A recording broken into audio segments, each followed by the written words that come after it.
আসসালামু আলাইকুম। প্রিয় দর্শক, সবাই আমার শুভেচ্ছা নেবেন। ইরান মধ্যপ্রাচ্যের একটি বর্তমান বিশ্বে এক ড্রাগনের নাম। সবাই আপনারা খেয়াল করেছেন যে গত 11 দিন ধরে ইরান এবং ইসরায়েল এবং যুক্তরাষ্ট্র ত্রিপক্ষীয় যুদ্ধ চলমান। ইসরায়েলকে মধ্যপ্রাচ্যের ভাইরাস বলা হয়, আর এই ভাইরাসের সামনাসামনি করছে কিন্তু ইরান। আপনারা ইতিহাস পড়লে জানতে পারবেন যে 1967 এবং 1973 সালে আরব ইসরায়েল যুদ্ধ হয়েছিল। সেখানে মিশরের মতন একজন, যাকে বলা হয় মধ্যপ্রাচ্যের ঘুমন্ত দৈত্য, সে কিন্তু ইসরায়েলের সাথে পেরে ওঠেনি। 6 দিনের যুদ্ধে তারা কিন্তু আত্মসমর্পণ করতে ব্যর্থ হয়েছিল। এখানে কিছু কথা নোট করে রাখবেন, সেটা হলো যে 1967 সাল এবং 1973 সালে যে যুদ্ধ হয়েছিল মিশর, লেবানন, সিরিয়া, জর্ডান, এই এক পক্ষ হয়ে আর অপর পক্ষে ছিল ইসরায়েল। কিন্তু এখানে আরব বিশ্ব 6 দিন টিকতে পারেনি। তার কারণ হলো ইসরায়েলের পিছনে যুক্তরাষ্ট্র, যুক্তরাজ্য এবং পশ্চিমা বিশ্বদের মতো বড় বড় খেলোয়াড়রা দাঁড়িয়েছিল। 1973 সালে মিশর ইসরায়েল যখন যুদ্ধ শুরু হয়, মিশর কিন্তু সুয়েজ খাল যে প্রণালীটা আছে সেখান দিয়ে কিন্তু বিশ্বের বিশ্ব বাণিজ্য জাহাজের বড় একটি অংশ সেখান দিয়ে যাতায়াত করে। তারা কিন্তু এই যুদ্ধের ফলে যুদ্ধের কৌশল হিসাবে সেই সুয়েজ খাল যে প্রণালীটা বন্ধ করতে বাধ্য হয়েছিল। মিশরেতে কিন্তু ভালো একটা ফলাফল পেয়েছিল, যার ফলে বিশ্ব মরলেরা মিশরকে যুদ্ধ থেকে সরে আসতে এবং সুয়েজ খাল খুলে দিতে চাপ প্রয়োগ করেছিল, এবং এই যুদ্ধ থামাতে এটা একটি কার্যকরী ভূমিকা পালন করেছিল।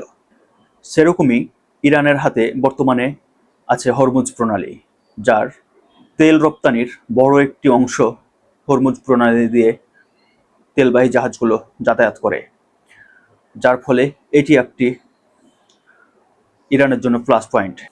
এখন আসি, ইরান কেন এখন পশ্চিমা বিশ্ব, যুক্তরাষ্ট্র এবং ইসরায়েলের লক্ষ্যবস্তুতে পরিণত হয়েছে। এই বিষয়ে আপনাকে যদি কিছু জানতে হয়, আপনাকে ফিরে দেখতে হবে মুয়াম্মার গাদ্দাফি এবং সাদ্দাম হোসেনের মতো শাসকদের দিকে।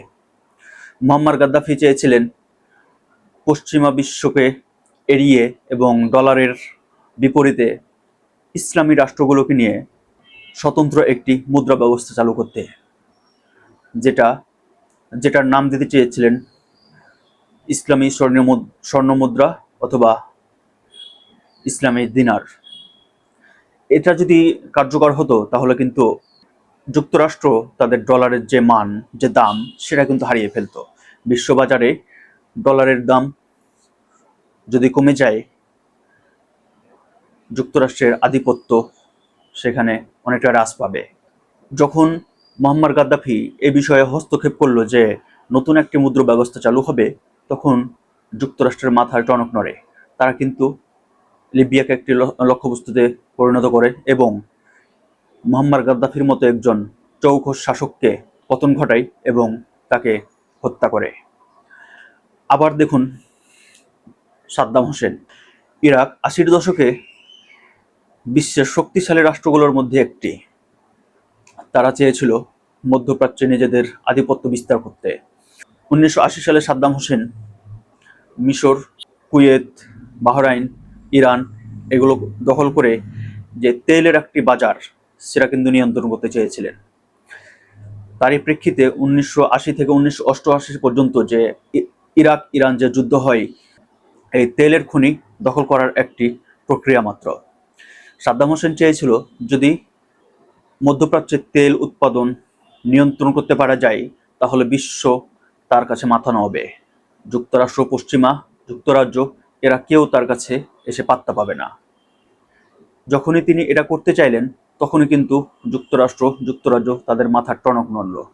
কারণ মধ্যপ্রাচ্য বিশ্ববাজারের 50% তেল মধ্যপ্রাচ্যে মজুদ রয়েছে। বিশ্ববাজারের প্রায় 31.04% তেল উৎপাদন হয় মধ্যপ্রাচ্যে, যেটা বিশ্বের 1/3। এই তেল যদি সাদ্দাম হোসেনের হাতে চলে যেত, তাহলে যুক্তরাষ্ট্র, যুক্তরাজ্য এবং ইউরোপীয় ইউনিয়নের যে আধিপত্য ছিল সেটা দিন দিন বাধাগ্রস্ত হতো, হ্রাস পেত, যেটা যুক্তরাষ্ট্র, পশ্চিমা এবং যুক্তরাজ্য কোনোভাবেই মেনে নিতে পারেনি। তাই তারা সাদ্দাম হোসেনকে হত্যার একটি প্ল্যান করলো এবং তার পতনের যে প্ল্যান, সেটার প্ল্যান হিসেবে তারা রাসায়নিক অস্ত্র মজুদ আছে বলে ইরাকে হামলা চালালো। এভাবে সাদ্দাম হোসেনের মতো একজন সাহসী শাসককে তারা হত্যা করলো। এখন আসুন খামেনি বর্তমান সময়ে মধ্যপ্রাচ্যে একটি ব্যাপক বিস্তার ধারণ করে রেখেছেন। লেবাননের হিজবুল্লাহ, ইয়েমেনের হুতি এবং সিরিয়াতে তার বাশার আল আসাদকে দিয়ে যে প্রভাবটা বিস্তার করেছিল, সেটা কিন্তু তার আধিপত্যের একটি প্রত্যক্ষ প্রমাণ। খামেনি যদি তার এই প্রভাব এবং বলয়টা সঠিক রাখতে পারে, তাহলে কিন্তু ইসরায়েল এবং যুক্তরাষ্ট্র তাদের কিন্তু মাথা ব্যথার অন্যতম একটা কারণ হয়ে দাঁড়াবে। কারণ এখানে যে মধ্যপ্রাচ্যের তেল, এটা কিন্তু মূল কারণ হয়ে আসছে। মধ্যপ্রাচ্যে কোনো শাসক যদি প্রভাব বিস্তার করতে চাচ্ছে, তাহলে তাদের বিরুদ্ধে উঠে পড়ে লাগার মূল কারণ হলো এই তেল। যুক্তরাষ্ট্র যাতে এই তেলের বাজার নিয়ন্ত্রণ না হারায়, সেজন্য তারা কিন্তু এই পদক্ষেপগুলো নিয়ে থাকছে। একদিকে ইরান যেরকম টিকে আছে তাদের অস্ত্র ভান্ডার দিয়ে, অপরপক্ষে 1967 এবং 73 সালে কিন্তু আরব বিশ্ব এভাবে টিকে ছিল না। বর্তমানে ইরান তাদের যে সামরিক শক্তির প্রদর্শন করেছে, তা কিন্তু অকল্পনীয়। ইসরায়েল এবং যুক্তরাষ্ট্রের মতো দুইটি দানবের সামনে একা লড়াই করে যাচ্ছেন। এর মানে বোঝা যায় যে ইরান সেই সক্ষমতা রেখেছে, তারা ইসরায়েল এবং যুক্তরাষ্ট্রের বিরুদ্ধে মোকাবেলা করার মতো শক্তি অর্জন করে রেখেছে। যুদ্ধের 11 দিন পার হলেও ইরান কিন্তু এখনো বুক চিতিয়ে যুদ্ধ করে যাচ্ছে এবং পাল্টা আক্রমণ করেই যাচ্ছে। এবার দেখুন ইরানকে হারানো কেন সম্ভব নয়। কারণ তখন কিন্তু মিশরের হাতে সুয়েজ খাল থাকা সত্ত্বেও তারা একটা সুবিধা অর্জন করতে পেরেছিল, কিন্তু ইসরায়েলের বিরুদ্ধে টিকে থাকতে পারেনি। কিন্তু ইরানের হাতে তাদের হরমুজ প্রণালী আছে এবং তাদের শক্তিশালী একটি অস্ত্র ভান্ডার আছে, যার ফলে তারা এখনো টিকে আছে। আরেকটি বিষয় এখানে মনে রাখবেন, সেটা হলো যে মিশর এবং মধ্যপ্রাচ্য সে সময় যে যুদ্ধ কৌশল অবলম্বন করেছিল, তারা সেখানে টিকতে না পারার অন্যতম একটি কারণ হলো তারা নিজ নিজ স্বার্থে ব্যস্ত ছিল। কিন্তু এখন বর্তমানে ইরান একা কিন্তু যুদ্ধ করছে।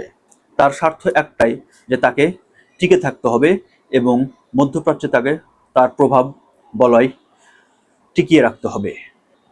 সে সময় কিন্তু মিশরের হাতে কোনো শক্তিশালী সেরকম ব্যালিস্টিক মিসাইল এবং দূরপাল্লার ক্ষেপণাস্ত্র ছিল না, কিন্তু বর্তমানে ইরানের হাতে এই ধরনের যে আধুনিক সরঞ্জাম, ড্রোন, ব্যালিস্টিক মিসাইল, অত্যাধুনিক ক্ষেপণাস্ত্র, এগুলো সবগুলোই আছে, যার ফলে ইরান কিন্তু এখনো যুক্তরাষ্ট্র এবং ইসরায়েলের বিরুদ্ধে রুখে দাঁড়িয়ে আছে। আমরা মনে করি যে ইরানের পিছনে চীন, রাশিয়া এরকম রাষ্ট্রগুলো আছে, কিন্তু একটা জিনিস খেয়াল করেছেন যে 11 দিন চলছে যুদ্ধের, কিন্তু এখন পর্যন্ত রাশিয়া, চীন সরাসরি কোনো ধরনের সহযোগিতা করেনি। কিন্তু ইসরায়েল, যুক্তরাষ্ট্র তারা কিন্তু এমনভাবে এগিয়ে এসেছে, এমনভাবে যুদ্ধে মেতে উঠেছে যে তারা চায় যে অতি তাড়াতাড়ি যাতে ইরানকে ধ্বংস করা যায়, যেটা ইরানের শক্তি এবং সামর্থ্য এবং সাহসের কারণে সম্ভব হয়ে ওঠেনি। আয়াতুল্লাহ খামেনিকে হত্যার যে একটা প্রচেষ্টা, তারা যদি এই হত্যাকাণ্ডে সফল হয়, তাহলে মধ্যপ্রাচ্যে কিন্তু আবার ইসরায়েল এবং যুক্তরাষ্ট্রের যে প্রভাব পূর্বের মতো ফিরে পাবে। অপরপক্ষে খামেনি যদি অক্ষত থাকে, তাহলে মধ্যপ্রাচ্যে মুসলিমদের যে একটা আধিপত্য, সেটা রক্ষা পাবে এবং বিশ্ব রাজনীতির যে পরিমণ্ডল, এটার পট পরিবর্তন হবে।